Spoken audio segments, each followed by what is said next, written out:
Guys, Saquon Barkley tonight. Are you doing Saquon or Josh Jacobs and the 201? Package. Process. Although I'm going to think about that one as we go throughout the show. You keep thinking about that. I don't even think that's a process one. I think Josh Jacobs is better at football than Saquon Barkley, straight up. Who produces more? We've seen the tweet today, right? Someone put it out. Saquon Barkley's been outrushed by Sony Michel in their careers. Obviously, it doesn't account for receiving yards, but Sony Michel has outrushed Saquon Barkley. How about Miles Sanders and Darnell Mooney for Saquon Barkley? Oh, I'm going Saquon there. Agree. I'm talking a lot of trash because if someone sent me Josh Jacobs straight up for Saquon Barkley, I'd hit smash no. Scott, go ahead. You first. Is this going to be Saquon's year? Is this a make or break year for Saquon and Dynasty owners? Yes, so it's a make or break year in terms of okay, this is his fifth year. This is his contract year. This is the year where he's going to have to turn things around coming off of the disappointing year last year, coming off the ACL injury the year before. He's only played 15 games in 2 seasons, so the taste is extremely sour for dynasty managers at this point. But the running back landscape right now, I think, actually favors Saquon Barkley a little bit. So hear me out.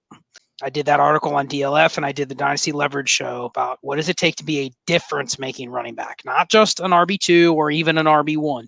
Now, the first thing I think is the one thing that we are not good at predicting, and I'm not sure we can get any better at it, is just predicting availability. It was random when he tore his ACL. We didn't expect that to be something that limits him for the next 2 years. It happened. You might say Jonathan Taylor's super durable. Dude, he hasn't really missed a game in like 5 seasons except for 1 week when he had COVID. Well, what if he tears an ACL? Then he becomes the next Saquon. I mean, so it can happen overnight.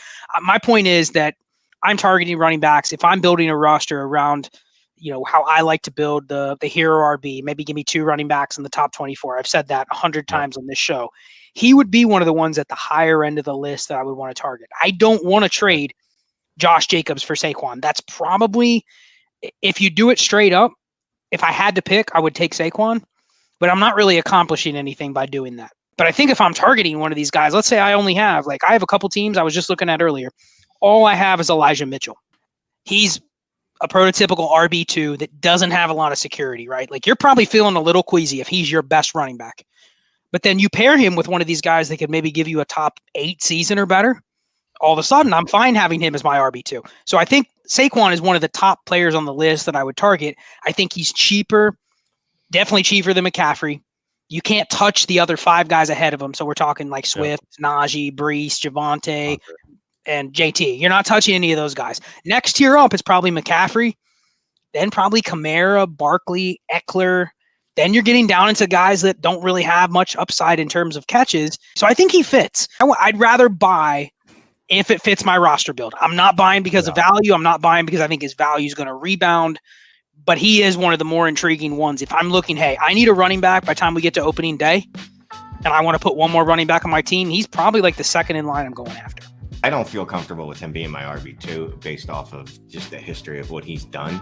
But I mean, that's when I'm looking at a stacked lineup. And most of my lineups, I'm going to be starting. If I look at my RB2s and I'm like, oh, Sony Michel's my RB2. All right, I might rather have Saquon in there for the upside because I don't know what I'm willing to pay for him though. That's the thing. I would pay a Josh Jacobs. I think it's probably got to be someone right there, but I'm not paying a lot because he's going to be 26 next year. Never going to have resale value. I'm not going to be able to trade him for a 2023 pick. You guarantee you're not getting any 2023 picks for him. So that's the only thing is if you trade for him, know that there's a fairly good chance that unless you're willing to eat some cost, he's going to pass away on your roster, which is fine.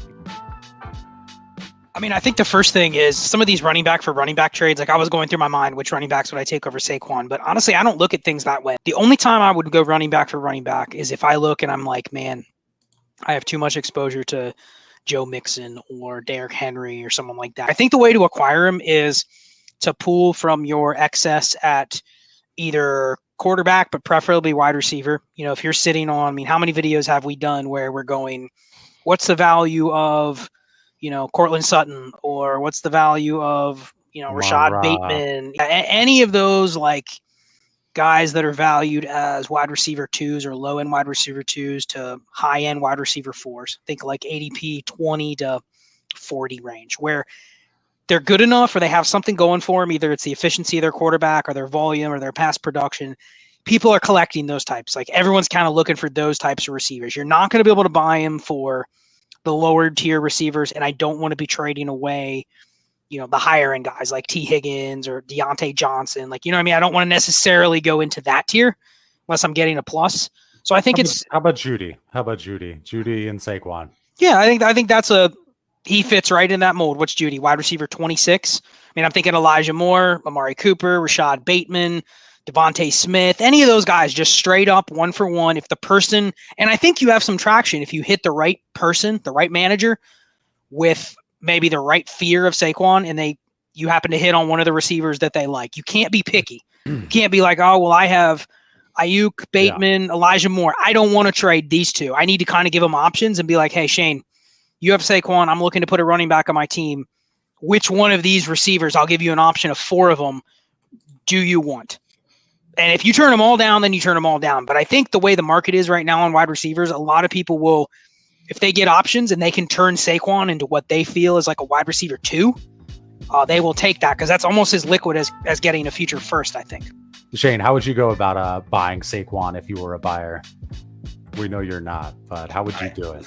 I mean, I'm going to throw all my second, third tier wide receivers at you. All these guys I don't believe in, like Darnell Mooney, like you mentioned earlier. I'll give you Darnell Mooney and maybe Cortland Sutton. I might do a running back for running back, depending on my roster construction, right? But it's obviously not going to be someone like Swift. It's not going to be, but it could be someone like Gibson, who we just talked about on our last show.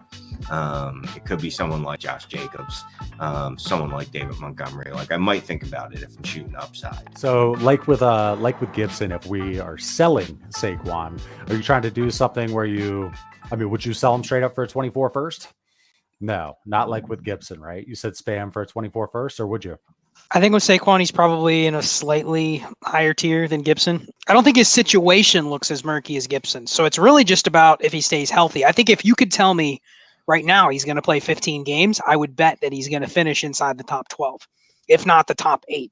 I would sell him for a 23 first. I think everyone knows that.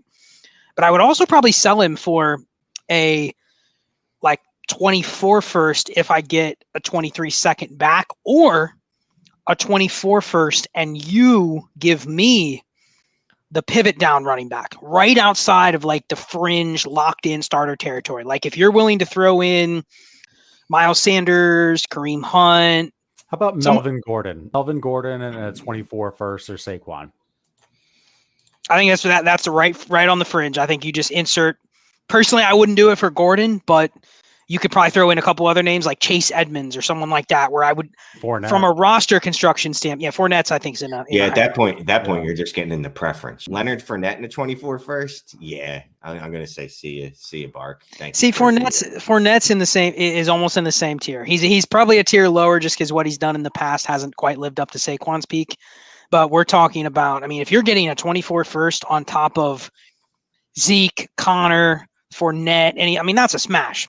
Hey, if you've made it this far, make sure you follow us on Instagram and TikTok. You need to be on Instagram and TikTok and follow us.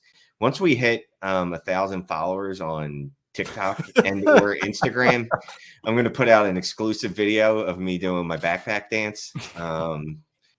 Nailed it.